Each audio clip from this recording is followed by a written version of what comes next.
Miami!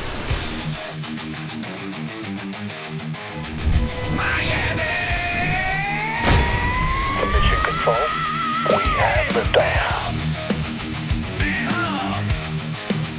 Phinhub! We talking Dolphin City! Phinhub, Phinhub! Yeah! It's that Dolphin Show! Phinhub! Welcome to the Finhub Show, the one NFL podcast you can't leave off your roster. Now here's your host, Joey and Kevin Tejido. All right, welcome to another episode of the Finhub Show, powered by BetUS. If you guys haven't already, make sure to check out BetUS and use code YouTube150 for a 150% bonus on your first deposit. The next two deposits will be for 125% bonuses, so make sure to check out BetUS and use code YouTube150 to get started today. So the Miami Dolphins have made quite a few moves lately, releasing Raheem Moster, Durham Smythe, and Will Fuller. That's giving us some holes now in our roster at corner, running back, tight end, obviously. So where is it that we make up ground for this? Is it going to be in the draft? Is it going to be in free agency? Or maybe others within the roster already maybe stepping up into those roles? Yeah, I think mostly in the draft. So basically at running back, we all know Jalen Wright was drafted last year. We gave up a third-round pick to draft him in the fourth. Looks like he has all the talent in the world. I mean, it was kind of a head-scratcher to see him not really getting that much play, you know what I'm saying? And every time he was in there, it did seem like he would break off of a nice run or two. So, you know, Raheem Moster, I don't think this was a surprise.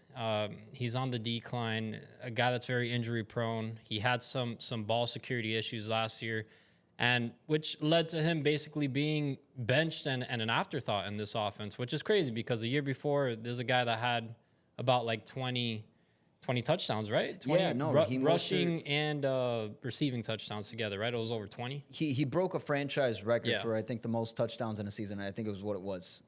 For the Dolphins, yeah. Either way, it was a crazy amount of touchdowns. He was up there with Christian McCaffrey. Yeah. Me? Oh, sorry. I thought you were telling me something. Yeah, I was up there with Christian McCaffrey, which, you know, that was the best running back in the league that year.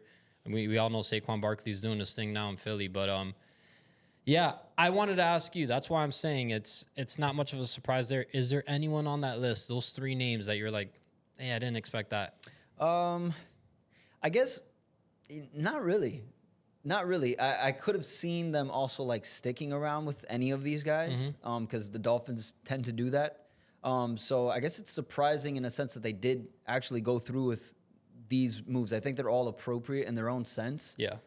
Durham Smythe, we've had him for quite a while. Showed some promise, you know, in some sorts during his time with Miami, but this last season took a step back. And that obviously came at no surprise with Jonnu Smith taking on the role that he did. But then again, like Durham Smythe didn't do his job, which was blocking. He didn't do a great job of that this year. So I think there's plenty of talent that we could find at the tight end position. And we know in the draft there's going to be some names. So it's exciting. Yeah. So I think the idea of moving on from Raheem Moster is appropriate. And I even feel like not necessarily that he needed to be released last season, but I think that having a guy like Jalen Wright, he wasn't used enough because Raheem Mostert was on the roster, and I think that hurt us. Yeah. So now I'm gonna see. I see that the Dolphins are gonna be going on with Devon Achane as their number one running back, obviously, and then Jalen Wright stepping up into that number 2 role for the Dolphins. Yeah. I would like to see a different direction there. I love Devon Achane. He's actually one of my favorite players on this team, especially on offense. But yeah, you know, he wasn't getting it done in between the tackles and all that stuff.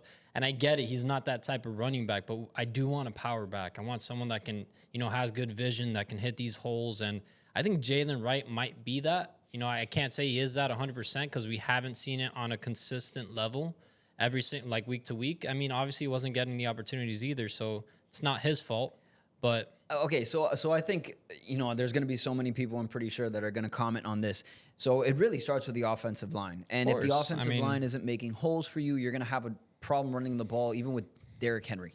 You know what I mean? But there is such thing as a running back that can take a couple hits and bounce off of guy. You know what I'm saying? Can make something out of nothing. Right. And that's something that Devon Achane, with his stature, he can't really do. I agree with. I agree with that. I actually have like more of like this video game mentality lately with football, and I kind of want to see things happen. I kind of want to mess around with rosters and lineups and stuff.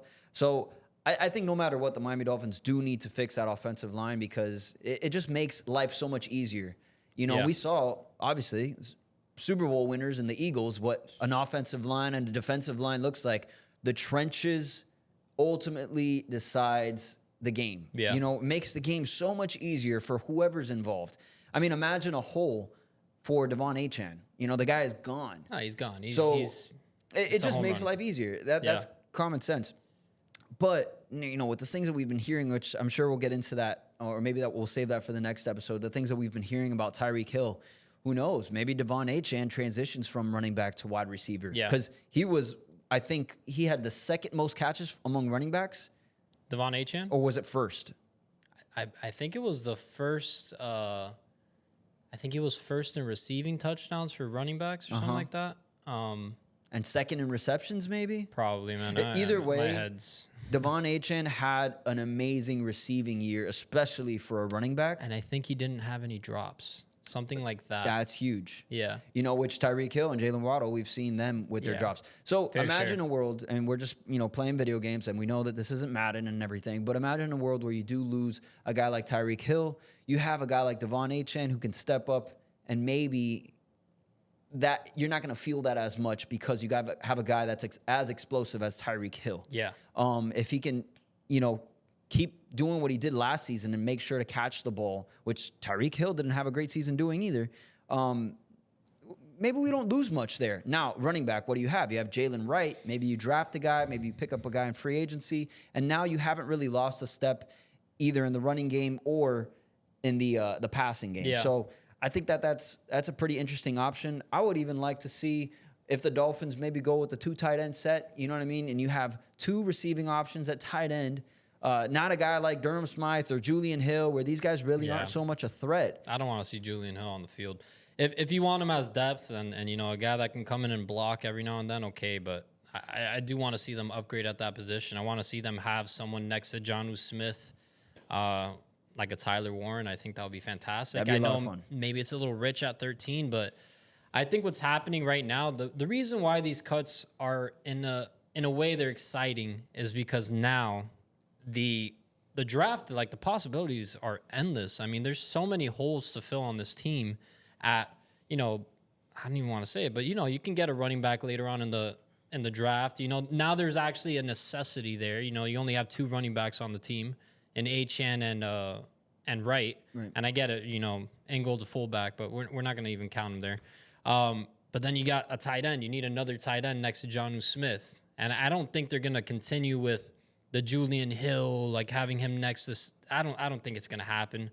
Maybe he's still going to be rostered, but I don't think he's going to be like a focal point on this offense. I don't think he's going to be out there. And now you have a huge need at corner. You need someone opposite of Jalen Ramsey. And there's a lot of cool options out there in the draft. So I'm excited to see what we could do. And I think this helps us in a way because now it's 100%. It can be that best player approach in the draft. It's best player available because now we need a corner, we need a guard, we need a safety, we need a tight end. And that corner option could even become more of a thing because there's been some talks, I think, within the community, not necessarily anything that's like official news, but something that does make sense is Jalen Ramsey in his older age, maybe moving on to safety. I think that'll be beautiful. That's an interesting option. So we could need maybe 2 starting corners at that point. There's this guy in the draft, the Michigan corner. What's his name? Who you think would be a good option? I think he'd be great. With the 13th pick, I don't know if he'll make it there. I think he might be picked before that, but that'll be a nice replacement. Well, you see, now the Dolphins, I guess, have set themselves up with best player available. Yeah. And still there's so many things that we can talk about as far as the roster in total. and something is going to remain with the Miami Dolphins and the community and everybody involved. It's what are you doing with the quarterback position? Does anything really matter if the quarterback is not the quarterback of the future? And I totally get that. Tua is the best option for the Miami Dolphins. We do have him under contract, so I don't think. Can I just say something about Yeah. that? I know I was on this whole thing of we got to find another quarterback or have a young guy behind him. I still agree on that. I think we should have a nice young prospect that, you know, if he beats out Tua, the hell with it. Like, it's fine. You know, we have our guy. But I think the Super Bowl just showed us that you don't have to have a Patrick Mahomes. You don't have to have Josh Allen. And I'm sorry. I don't care what anyone says. Jalen Hurts is not a better quarterback than Tua Tagovailoa. He has a different skill set, and he works well with that offense because – and I know maybe I'm going to get some backlash for this, but he has a super stacked team. Like, they built the team the right way. And we're talking about the best GM in the league in Howie Roseman. That guy, he knows how to draft. He can build. That guy, if anything, should be the highest paid person in the NFL. I don't care what it is. He should get paid more than Patrick Mahomes, anyone, because what he did with that team, the way he built it, is a masterclass. I mean, we're talking about drafting guys in the 7th round for the offensive line, 6th round, and those guys are playing in the Super Bowl at a high level against a great Chiefs team, like a Chris Jones putting him on his ass. You know what I'm saying? And I'm also talking about the defensive line. So at the end of the day, it starts with the trenches. What the Eagles were able to do in pressuring Patrick Mahomes consistently the whole game without even blitzing once was incredible. And I think that's something that the Dolphins need to really look at, and I think it starts in the trenches. Tua is more than capable of winning a game for us. Oh, he is. If he's standing up and he doesn't have to scramble, you know, and I'm not asking for it's not a tall order in a sense, but it's just like, you know, get him a nice line, and Tua already has his weapons. You know, this offense, we've seen what it could do. We've seen it number 1 in the NFL. It can be back to that. So that's all I'm saying. Yeah. So obviously my take a few weeks ago was you need Superman to be. You don't. You know, which look, it does make life easier, but I do think that finding a Superman at quarterback is so difficult. It's rare. It's rare. There's really only 3 guys in the NFL that you could consider that. You know, and it would be Lamar Jackson. It would be Josh Allen and Patrick Mahomes. And we just saw Mahomes, he wasn't able to do it. Yeah, when it's not on, it just now what makes you a team that's built to last, whether whether your guy under center is having a great night or not, you still have a chance to win the game, is going to be in the trenches. And we see that with the Eagles, we see that with the Chiefs, and we also see that with the Lions, who have done a great job with their team as well. And if it not for injuries, I expect them to make that deep run, you know, into the Super Bowl. So, well, I mean, look, at the end of the day, the healthiest team usually wins. The Eagles were the healthier team. I think they had every single starter in the game except for one. Wow. Like, dude, throughout we're talking about week 1 starter to the end to That's the Super Bowl. That crazy. is crazy, man. that's Like, crazy. Yeah. Like, at the end of the day, injuries happen, but if you have that type of luck, you're gonna win. We're talking about a talent level. Like, these guys are starters in the NFL.